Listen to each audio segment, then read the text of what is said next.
Hello and welcome to Newsblitz. I am Shegun Ojumu. Before we continue, remember the coronavirus is a deadly disease. Wash your hands with soap for at least 20 seconds regularly or use a hand sanitizer. Also wear a face mask when outside and maintain physical distancing.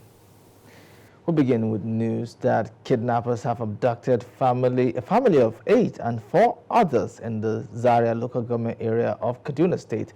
The latest attack comes barely 48 hours after bandits attacked Nuhu Bamali Polytechnic, also in Zaria, kidnapping 8 students and 2 lecturers, as well as shooting another student to death. The Kaduna State Police Command, through its spokesman, Muhammad Jalige, confirmed the incident to newsmen in Kaduna. He disclosed that 4 other kidnapped victims were rescued by police operatives who arrived in the area during the raid and engaged the bandits in the gun battle. The police spokesman also said security operatives have begun an aggressive patrol in the area and along the Kaduna-Zaria highway with a view to arresting the bandits and rescuing those kidnapped. The Emir of Zazzau, Ahmed Bamali, on Monday said the emirate is under siege. According to him, the residents are having sleepless nights due to abductions going on within Zaria and environs. He described the situation as unacceptable and urged the government to take action. The emir disclosed this when he received a delegation of security heads led by the State Commissioner of Internal Security and Home Affairs, Samuel Arwan. Mr. Arwan said they were at the palace for confidence building and to commiserate with the emirate over the unfortunate incident at Nuhu Bamali Polytechnic and neighboring communities. In the same vein, the Nigerian Army has urged remnants of the Boko Haram terrorists to surrender and embrace peace. The General Officer commanding 7th Division Nigerian Army, Brigadier General A.A. Itayo, made the call at a meeting with journalists in Maiduguri. Mr. Itayo said the recent military onslaught against the Boko Haram insurgents dealt decisive blows on the terrorists, leaving their remnants in disarray. He noted that nobody, including the military, was happy over the bloodshed, and so the need for the remnants of the insurgents to leverage on the amnesty and repent of their nefarious ways. A lot of concern has been raised about soldiers that have paid the ultimate sacrifice in the defense of the nation, but this is often in respect of those killed. Indeed, several thousands of security personnel have suffered crippling injuries in the fight against Boko Haram insurgency over the years. But the Senate has not forgotten this category of personnel and has donated 10 million naira to some of the wounded soldiers undergoing treatment at the 44 Nigerian Army Reference Hospital, Kaduna. Some wounded security personnel are maimed for life and require cutting-edge medical facilities to keep them alive. It is a high price to pay for serving the nation, especially as these personnel require special procedures and treatment abroad. People who have lost all limbs, people who are blinded completely. Some of them do not have control of their because of operation in Liberia also. Find able-bodied young men who volunteer to serve the country, put their lives in harm's way. This hospital, despite its increased capacity, seeks the assistance of the federal government to attain the status of a UN Level 4 hospital. We have all the specialties in the hospital. Currently, we have surgical specialties, ONG, internal medicine, pediatrics. It is intended to be operated at the international standard so as to meet up with the UN requirements, because one of our aims is to be registered as a UN Level 4 hospital. The President of the Senate is at the head of this delegation and acknowledges that as a result of the country's mounting insecurity, military personnel will suffer different forms of injuries and will therefore need more medical facilities to take care of the wounded. He says the 895 billion naira supplementary budget, which is before the National Assembly, will be expeditiously considered and passed, while more funds will be appropriated for the military in the 2022 budget. I hope that the armed forces will prioritize the investments in hospitals like this, because a wounded officer should be treated, in fact, must be treated properly. Wounded officer or soldier or whatever, someone who is fighting for you. The 44 Nigerian Army Reference Hospital, Kaduna, has attended to about 7,403 wounded soldiers since the war against insurgency began. Some of the soldiers still on admission were visited by the Senate delegation, which was joined by the governor of Kaduna State, Nasir El-Rufai, and the general officer commanding 1st Mechanized Division, Major General Ali Kefi. As men and officers of the Nigeria Police continue their battle against rising crimes, the wife of the Ogun State governor has pledged to work with the Police Officers' Wives Association to address the plight of police families. The governor's wife, who was in Abuja, assured of this partnership while meeting with the national president of the Police Officers' Wives Association, HAJARA Baba. Mrs. Dolakwa Abiodun said the strategic meeting with POA leadership will be scaled up to meet the desired needs of families of both fallen and serving police officers. The POA president, HAJARA Baba, also expressed her commitment to improving the welfare needs of POA members and their spouses. We look forward to a long-lasting relationship. I can tell that we're going to do a lot together for our women in our country. So that's why I'm here today. Some of the things that they want us to be interested in, the hospital, their schools, and we agreed that going forward, we're going to do a lot of work together. We're going to collaborate with them. We're going to help them. We're going to need them to help us as well. But we need for them to let us know exactly what they want. So this is the beginning of a very fruitful relationship. I would like to partner with them because we have most things in common, like giving, assisting the women, the less privileged, assisting the school, and then the hospital. Everything that a woman does, I think we would like to participate in it, being a mother and a wife. Next, indigents of the Federal Capital Territory at the weekend called on the National Assembly to address their grievances before considering the agitation for the creation of more states. The indigents under the aegis of the Original Inhabitants Development Association of Abuja insisted that there shouldn't be creation of any state until the FCT is given a state status. Here's a report. This debriefing meeting has been organized by the Resource Center for Human Rights and Civic Education and the participation of the original inhabitants of the Federal Capital Territory in the public hearing on constitutional review. After submitting their memoranda for the creation of a state in the FCT, the group has this message for the National Assembly. Government is treating us without democracy, and today is Democracy Day. All the 36 states are going to be observing their Democracy Day. We don't have anybody I want to go to. The Constitution now is saying that the FCT is, the governor of FCT is the head of state, and the deputy. The executive director of the CSO believes that of all the agitations for state creation all through the period of constitutional review, the FCT has the most compelling and justifiable case. We affirm that Nigeria can no longer be seen to be trampling on the political, civil, and cultural rights of FCT original inhabitants. Crasset calls on the rest of Nigerians to actively lend their voices to the cause of the original inhabitants whose ancestral lands place host to the capital city of Nigeria. The original inhabitants of the FCT have demanded an end to their statelessness for many years. They are hoping that this time that yearning will be met. You're watching Newsblitz, reaching you live from Abuja. We'll be back with more reports after this break. Stay with us.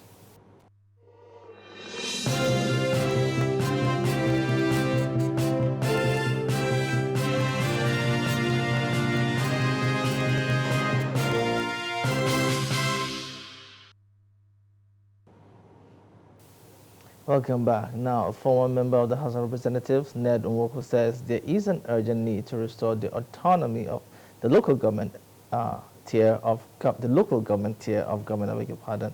Mr. Nwoko made the call while delivering a Democracy Day lecture in Abuja. The former lawmaker condemned the operations of state independent electoral commissions across the country.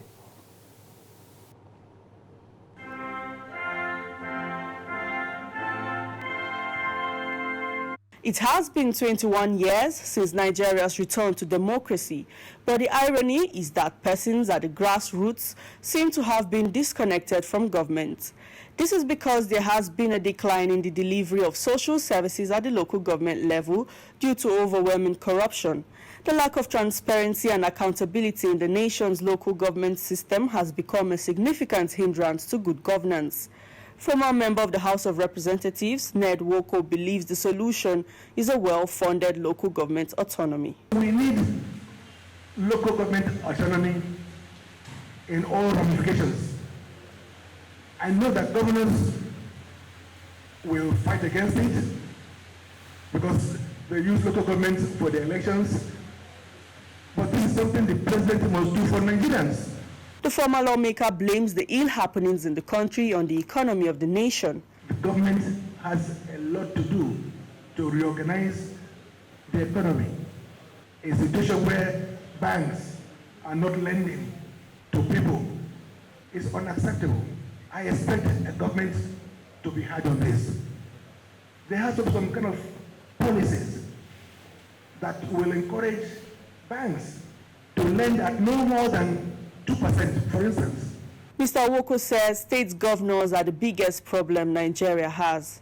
A local government autonomy that is well-funded, chairman with the councillors, and working, as I said, in conjunction with traditional rulers and security agencies will be the way to go forward.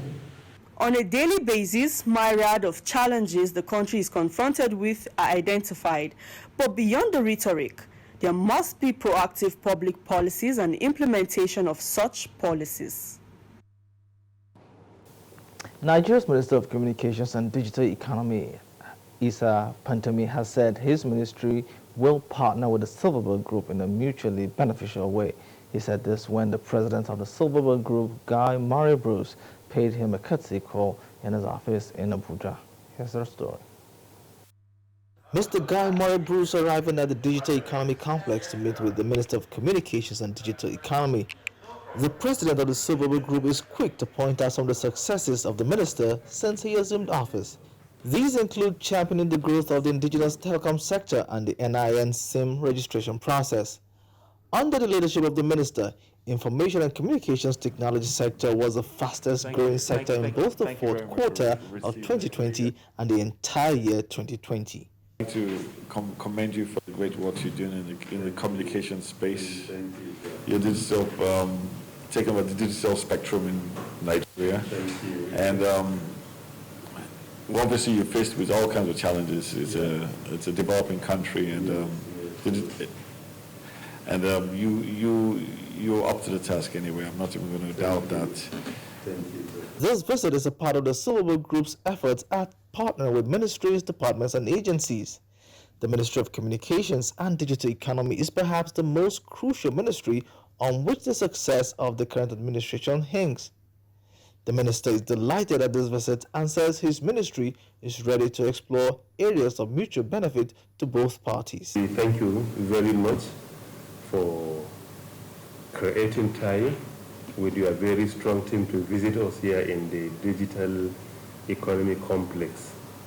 And secondly, also, on behalf of myself and my colleagues in the ministry, I welcome you. And thirdly, I also use the opportunity to say that I will commend the effort of Silverbird. To the minister's credit, he has overseen impressive growth in the sector under very difficult circumstances. The sector's 14.70 double-digit growth rate played a principal role in supporting Nigeria to exit the recession triggered by the COVID-19 pandemic.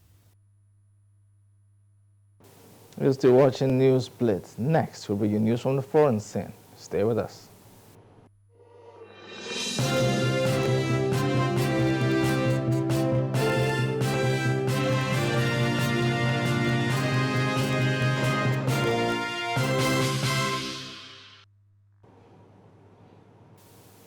On the foreign scene now, Israel's new Prime Minister, Naftali Bennett, has promised to unite a nation frayed by years of political stalemate. He said his government will work for the sake of all the people, adding that the priorities will be reforms in education, health, and cutting red tape. The right-wing nationalists will lead an unprecedented coalition of parties that won a confidence vote by a razor-thin margin of just one seat on Sunday. He succeeds Benjamin Netanyahu, who was forced out of office after 12 years. The head of NATO has urged members to respond to China's rise ahead of a key summit designed to shore up U.S. support for the Western alliance. NATO leaders are expected to issue a statement branding China a security risk after they meet in Belgium on Monday. Secretary General Jens Stoltenberg said the summit was a pivotal moment for the alliance. It is U.S. President Joe Biden's first NATO meeting since taking office. Meanwhile, China has accused the G7 of, quote, political manipulation after it criticized Beijing over a range of issues. In a joint statement at the end of a three-day summit, leaders of the G7 countries urged China to respect human rights and fundamental freedoms. Issues highlighted included child abuses against the Uyghur Muslim minority group and the crackdown on Hong Kong pro-democracy activists. China's embassy in the UK accused the G7 of, quote, baseless accusations. You're still watching Newsblitz. Sports is up next.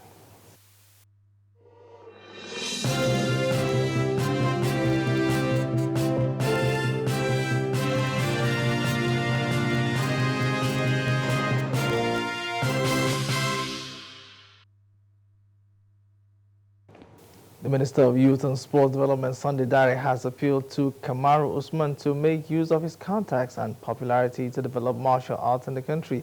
Mr. Dare made this plea at the weekend when he hosted the UFC champion in his office in Abuja. Peter Ishaya compiled this report. Mixed martial arts may not be a popular sport in Nigeria, but gradually the sport is gaining attraction in the country because of some Nigerians who have made fame and fortune through it. The likes of Israel Adesanya, middleweight champion who represents New Zealand, and Kamaru Usman, another welterweight champion who fights for the United States of America, have made Nigerians fall in love with the sport. It was not a surprise that he came to Nigeria and met with Vice President Professor Yemi Osinbajo and Sports Minister Sunday Dare, who urged the UFC champion to help Nigeria discover and develop other youths interested in the sports. Because we are concerned about the large numbers of our youth who are engaged in sports and who are interested in your kind of sport. It has become a wave, because it falls under the radar of the Mixed Martial Act.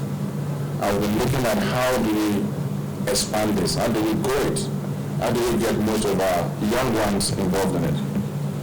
I think there is no better person than the champion himself to help headline that and then start to see how at a national level and as a country we can work with you to see your success remain, but also to see you get other youth interested in this sport. The saying east or west, whom is the best, captures the excitement of the UFC champion in his visit, while he pledged to avail himself to any Nigerian youth willing to learn mixed martial arts. This is a consequential I understand the responsibility of the platform and to be used and to be able to choose. And not only with this sport, and I want to create something that can be more than these kids get put in support and stop we should see that engagement. So everyone, we want to Kamaru, who moved to the US at the age of 8, recently defended his title against Joyd Masvidal in April 2021, has an intimidating record of 19 wins from 20 fights.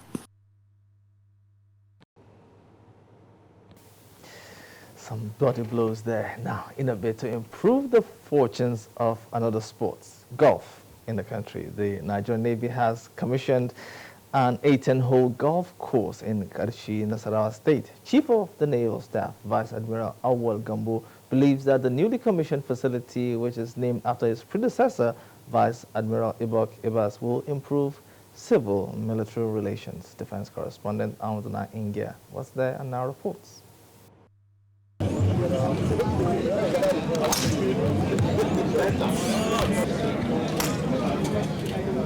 Serving and retired military officers, golfers, traditional rulers, political leaders, and principal staff officers of the Nigerian Navy converge on the little town of Karshi to commission this 18-hole golf course. Chief of the Naval Staff Vice Admiral Awal Gambo is excited about the prospects of this project. The golf course is expected to further improve civil-military relations, particularly within and around the host community. I therefore enjoin us to take this golf course facility as a critical enabler for further development of the game in Nigeria. The memory and accomplishments of the past Chief of the Naval Staff, Vice Admiral Ibok Ibas, will not be erased. This much his predecessor has assured. In keeping the history of the Nigerian Navy and to appreciate your efforts, it is my honor and pleasure to inform this esteemed gathering that this golf course is named in his honor for posterity. At this point, may I urge the management committee of this great club to mobilize sponsorship to maintain and keep the club running. The Deputy Governor of Nasarawa State, Dr. Emmanuel Akabe, who represented the Executive Governor, is optimistic that the golf course will enhance the economy of the state. For us in Nasarawa State, I must say that the facility has beautified the landscape and placed Karshi town on the map of towns with a standard 18-hole golf course, which we are witnessing its commissioning today. Our administration shall continue to support the Nigerian Navy in its quests to ensure the safety of our dear country. After the commissioning of the Vice Admiral Ibok Ibas golf course, the enthusiasm of golfers who were on ground could be seen, an indication that the golf course will be a busy one, hosting major golfing events in the not-too-distant future. From the Vice Admiral Ibok Ibas golf course, Karshi, Nasarawa State, Aonduna Inga, Silverberg, News 24. And that's Newsblitz for today. Remember, the coronavirus is a deadly disease. Please wash your hands with soap for at least 20 seconds regularly or use a hand sanitizer. Also wear a face mask when outside and maintain physical distancing. Many thanks for watching. I am Shegun Ojumu from me and the rest of the Newsblitz team here. Have a great evening. Bye-bye.